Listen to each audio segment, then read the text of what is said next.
Dans plus d'une centaine de magasins de la région, le geste va se répéter tout le week-end.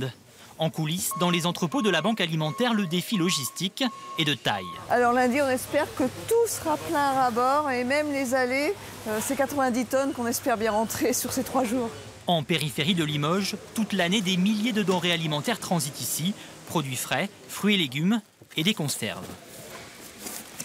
Par jour, on reçoit à peu près 2 ou 3 tonnes de produits. Alors, ça vient surtout de produits des grandes surfaces. Mais aussi, on a d'autres sources d'approvisionnement. On a des dotations de l'Union européenne et de l'État. Donc ça, c'est des produits de l'Union européenne et de l'État. Des approvisionnements qui ne suffisent pas, d'où ce week-end de collecte auprès du grand public. En 48 heures, c'est près de 10% des stocks annuels qui sont constitués.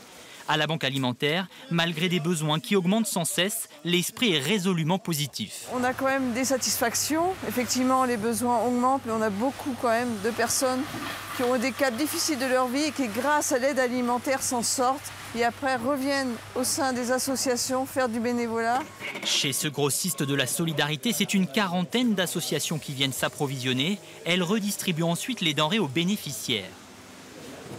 Bonjour madame, c'est pour la collecte de la Banque Alimentaire. À la collecte aujourd'hui, Marilyn. Grâce au stock de la Banque Alimentaire, la bénévole lance cette année une épicerie solidaire en milieu rural. Quand vous voyez qu'à la retraite, il y en a qui font 1 repas par jour, c'est de la souffrance et de la maltraitance. Donc on va essayer de régler ce problème, on espère. Ça ne sera qu'une goutte d'eau. Hein. Vous l'aurez compris, c'est le geste qui compte. Les petits ruisseaux font les grandes rivières.